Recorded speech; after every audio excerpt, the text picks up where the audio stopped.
On. Petite question. Turn on. Attends, ça y est, on démarre là? Bah là, ça a enregistré là.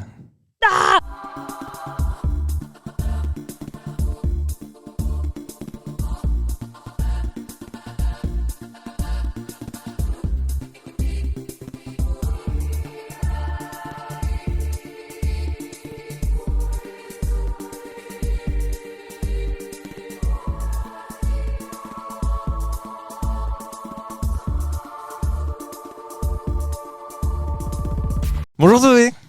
Bonjour Arthur. Vas-y, c'est quoi ta définition de l'amour? Ça y est, on commence. Oui, on commence. Écoute, c'est une question difficile. Hein. Oui. Je me suis j'ai beaucoup réfléchi. À la base, moi, je pensais toujours que c'était, j'avais envie de dire que c'était la pire de nos addictions, mais vous en avez parlé dans le truc avec Hélène, donc je ne vais pas dire ça parce que je veux être un peu plus originale. Ok, je comprends. Non, moi, l'amour. Alors déjà, j'ai envie d'en parler plus au sens large, pas juste l'amour romantique. Pour moi, l'amour, c'est la seule chose qui donne du sens à la vie. Waouh. Waouh, Ok. bam. Et quelle est la différence alors, le sens large et le sens romantique pour toi? Parce que on parle d'amour amoureux là. Donc, est-ce que Ouais. dans l'amour amoureux, t'as forcément du romantisme ou pas? Non, moi, je crois que je suis amoureuse de certaines personnes sans être romantique avec eux. Ok. Ça a du sens, c'est ça ta question? Oui, c'est ça. Mais du coup, est-ce que romantisme, t'es amoureuse, tu peux être amoureuse de quelqu'un sans avoir parce que pour moi, c'est pas le même amour. Tu peux avoir des relations. Tu vois, t'es amoureuse de tes potes, mais Mhm. c'est pas le même amour quand t'as un amour amoureux du coup. C'est pas le même amour, mais moi, je crois que ça peut être un amour tout aussi fort. Même plus fort parfois. Ouais. Pourquoi? Pourquoi? Après, c'est vraiment mon expérience Bah oui. personnelle, C'est pour ça que t'es là. mais c'est pour ça que je suis là, pour raconter mes histoires. C'est Godot. The Godot, spécialiste de l'amour. De tout ce que j'ai vécu dans ma courte vie. L'amour que j'ai pour mes amis, c'est vraiment le truc le plus fort que j'ai ressenti, Ok. je trouve. Et c'est vraiment les personnes pour qui je ferais tout et n'importe quoi. Je me donnerais corps et âme. J'ai déjà envie de chialer, ça y est. Mais non. Pour Donc- mes potes. Donc la folie amoureuse que parfois on trouve chez des gens qui font n'importe quoi par amour, tu l'as Ouais. avec tes potes. Ouais, vraiment. C'est intéressant. Ouais. C'est quoi le truc le plus dingue que t'as fait pour un pote alors? Si t'as déjà fait un truc où tu t'es dit, oh putain, ouais, ok, c'est vraiment parce que je l'aime. À part un podcast. À part un podcast, bonne question. Je réfléchis vite fait. Oui, tracasse, on a le temps. J'ai déjà souvent, genre, s'il y avait un truc une de mes potes qui allait pas bien ou quoi, ou un de mes potes qui allait pas bien, genre, je suis déjà sortie de mon lit, m'habiller, traverser une ville. Une fois, c'était à Buenos Aires, je me rappelle bien, il y avait une tempête dehors, genre le déluge, et il y a une de mes potes qui m'a appelé, et un type lui avait fait un sale coup, et j'étais là, Stou, j'arrive. Et j'ai traversé la ville à pied, sous la drache, juste pour aller dormir avec elle, pour qu'elle se sente bien. C'est si mignon. Yes, je suis quelqu'un comme ça, moi. Ok, donc. Mais t'as quand même eu déjà la folie la folie amoureuse. Tu vois quand même la différence entre les deux. T'as vécu les deux ou est-ce que ta folie est juste amicale? Non, je crois que j'apprends à... Donc, je suis dans une nouvelle relation Oui. depuis 7 mois. C'est plus si nouveau que ça. Je crois que je commence à apprendre un peu ce que c'est aussi l'amour romantique et ce que ça peut te faire faire. Et c'est vrai que c'est différent.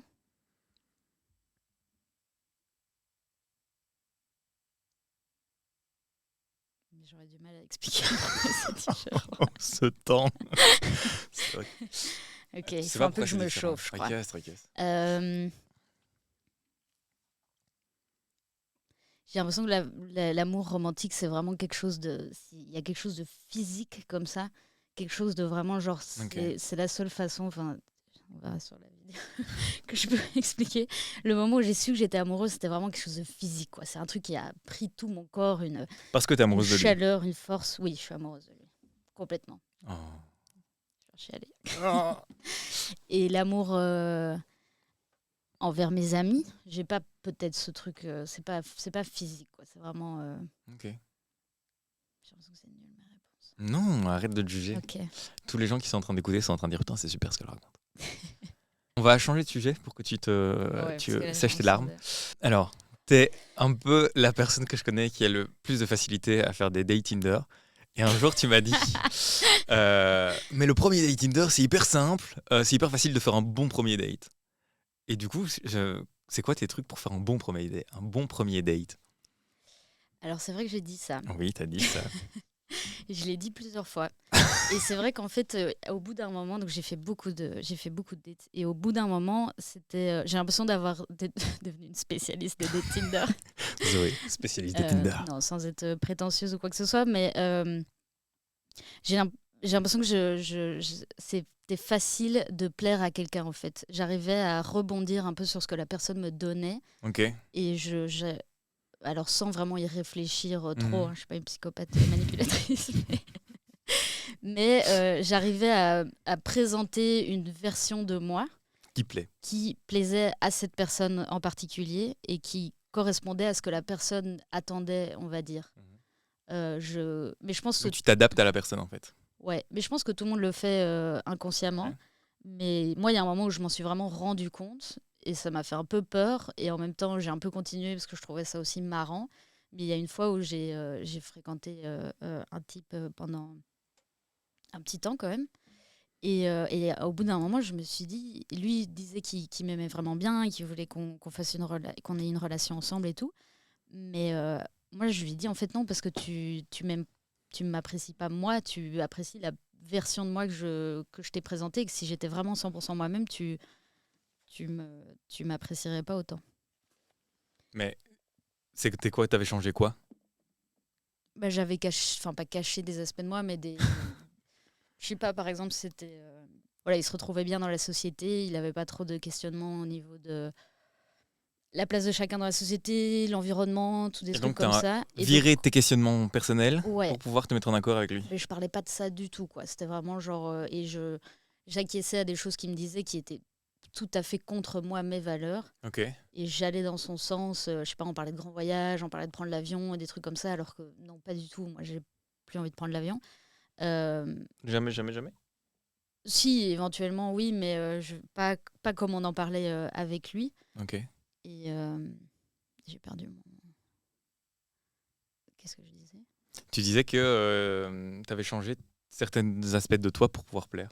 Oui, c'est ça. Donc mais je réagissais pas sur certaines choses qu'il disait, alors que dans ma tête, j'étais là, putain... Et comment tu fais quand tu arrives à un premier date Tinder, tu as un peu parlé avec la personne, mais tu connais pas non plus la personne hyper bien. Donc comment tu fais pour te mettre en accord avec ce qu'elle pense? Après, un premier date, les conversations des premiers dates, ça reste très léger, je pense. Après, là, je parle vraiment des premiers dates un peu... c'est un peu les dates un peu nuls où tu peux faire ça parce que justement, t'as pas des conversations très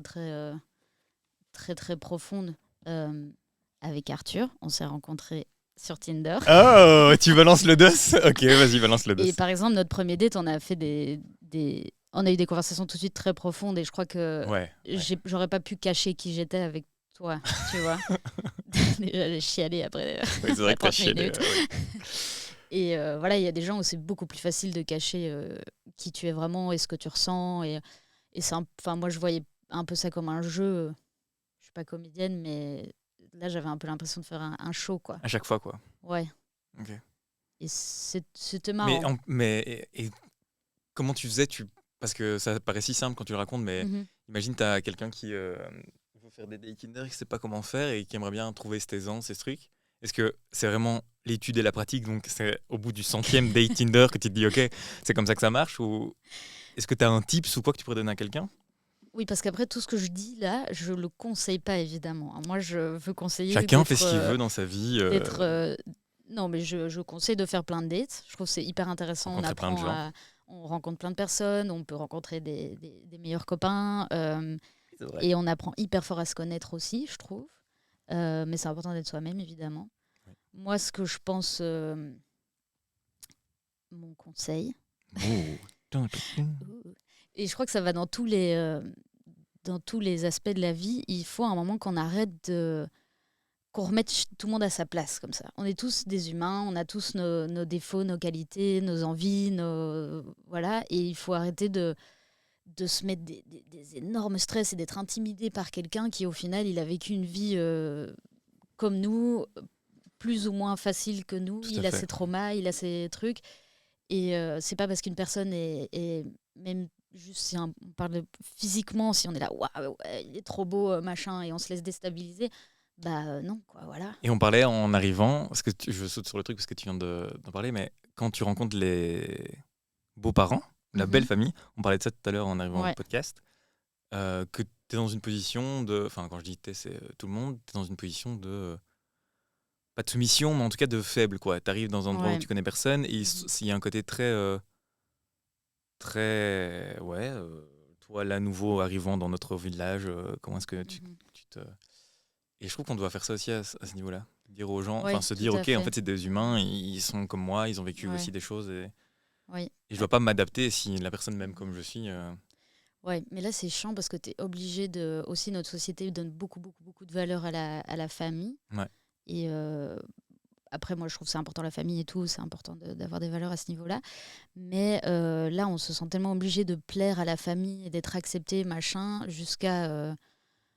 Oui, c'est ça, quand tu rencontres les parents, tu vas un peu te plier à eux et à leurs valeurs, leur façon de faire et changer, oui, un peu changer ta façon d'être pour eux. Il n'y a pas vraiment de raison valable, quoi. Non, c'est vrai. Ils devraient, justement, ils peuvent t'aimer ou pas t'aimer, mais ils devraient t'accepter comme tu es, quoi. T'as écouté le podcast de ma amie, tu m'as dit. Qu'est-ce que tu m'as dit? J'ai dit plein de choses. Oui. J'ai beaucoup aimé le podcast de ta mamie. Déjà, il m'a fait pleurer. Vous l'aurez compris. Tu pleures facilement. Je pleure facilement.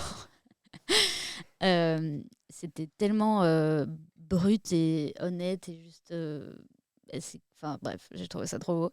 Elle m'a presque donné envie d'avoir des enfants. Ça, c'est dingue parce que t'as quand même pas une relation aux enfants évidente. C'est-à-dire que tu veux pas spécialement d'enfants. Non, ouais. Mais donc, c'est-à-dire que l'expérience de quelqu'un qui a vécu, son bonheur c'était les enfants, a pu venir chercher quelque chose chez toi, quoi. Mais il décrivait cet amour d'une manière tellement... Effectivement, surtout là quand je dis que l'amour c'est la seule chose qui donne du sens à la vie, t'avais l'impression que elle c'était ça son... Voilà quoi, c'est cet amour-là qui donnait du sens à sa vie. Et donc c'est vrai qu'au fond de moi j'étais la merde. Est-ce que moi j'ai aussi envie de connaître ça? Et j'ai les larmes aux yeux. Mais parce que t'aurais peur de louper quelque chose? Ouais, peut-être. Je sais pas, peut-être de sentir un peu vide ou de manquer un peu d'un sens à la vie. Après, il n'y a pas de sens à la vie, hein, c'est nous qui le donnons, mais ouais, peut-être de passer à côté de quelque chose. En fait, c'est un peu le seul truc qui, de temps en temps, me dit en fait, peut-être que j'ai envie d'avoir des enfants, c'est qu'est-ce qui se passe quand, à 40 ans, tous tes potes ont des gosses et qui sont hyper occupés par leur famille, et toi, tu te retrouves juste... Mais donc, c'est la peur de perdre tes potes plus que de ne pas avoir d'enfants. Peut-être de m'éloigner, de plus être dans le même rythme de vie, dans le même train-train quotidien, on va dire. J'ai une pote qui va se marier prochainement et je sais qu'elle va avoir des enfants très vite. Et tu sens que ça va prendre deux chemins. Je sais que ça va affecter notre relation. Okay. Et on a un trio avec une autre copine, on est hyper proches, mais je sais que ça va affecter notre amitié, quoi. Comme ma sœur qui a eu un enfant, ça a affecté notre relation. Mais en bien aussi, enfin, je veux dire, tu vis d'autres choses du coup, parce que maintenant que ta sœur a eu un enfant, tu as la relation avec... Oui, et la vie va... Enfin, le concept d'impermanence dans le bouddhisme parle beaucoup de ça, que la vie, c'est pas du tout constant, ça va toujours changer, toujours évoluer, toutes les relations, tout... Heureusement, parce que putain... Mais est-ce qu'on peut dire des gros mots? Oui, on peut dire des gros mots, je crois. Heureusement que ça change tout le temps. Il faut accepter que voilà, il y a des choses qui changent et qui ne reviendront pas et ce ne sera plus jamais la même chose. Mais ça fait peur, c'est normal. Oui, tout à fait. Mais je trouve ça un peu égoïste de dire que j'ai peut-être envie d'avoir des enfants juste pour ne pas me sentir éloignée du... Est-ce que c'est quelque chose d'égoïste de vouloir des enfants? C'est très propre à soi. C'est hyper égoïste. Mais surtout les gens qui sont là, oh, moi je veux avoir un mini-moi. Bah, tu te prends pour qui en fait? Je sais pas. À quel moment tu t'es dit que t'étais suffisamment incroyable que pour mettre une deuxième version de toi sur Terre? C'est hyper cru ce que je dis, mais c'est vrai. Oui, c'est vrai. C'est vrai. Tu vois, enfin bon, moi, j'ai pas envie d'avoir des enfants parce que je vois pas de bonne raison d'avoir des enfants en fait. Et c'est tellement quelque chose de... Il faut trouver la personne aussi. Bien sûr. Moi, oui, en fait, je pense que la seule chose qui pourrait vraiment me donner envie de faire des enfants, c'est une personne, quoi. C'est peut-être quelqu'un avec qui en fait, j'ai envie de construire quelque chose et de vivre ça avec la personne, quoi. Mais de nouveau, c'est un peu égoïste aussi, quoi. Mais est-ce que toutes les relations sont pas un peu égoïstes à part... Mais on est tous égoïstes. Et parfois même pas assez, moi, je trouve. Pas assez égoïste? Ouais. C'est-à-dire? Moi, je trouve que je pourrais être un peu plus égoïste. Genre quoi? Un exemple? Mais il y a je sais pas, il y a beaucoup de moments où je fais passer le besoin des autres avant le mien, quoi. Mais Que ce soit sur un niveau professionnel ou personnel. Mais est-ce que ça t'apporte quelque chose de négatif de le faire? Je pense qu'on doit être plus égoïste à partir du moment où si tu fais un plaisir à quelqu'un, ça t'apporte du mal. Parce que si juste faire plaisir à quelqu'un, ça t'apporte pas de mal et que ça fait plaisir à la personne. Oui, mais est-ce que tu te fais aussi plaisir à toi? Dans la voiture, tu me disais que comment est-ce que la génération de mes grands-parents, par exemple, a été éduquée pour pouvoir rester toute une vie avec une même personne? Ouais. Et d'un côté, j'en vis ça, et d'un autre côté, je sais que par exemple, mes grands-parents, les parents de mon père, toute une période de leur vie, enfin toute la fin de leur vie, ils avaient des chambres séparées. Et ils s'aimaient, ça se voyait, mais voilà, en même temps, ils faisaient leur vie un peu en parallèle.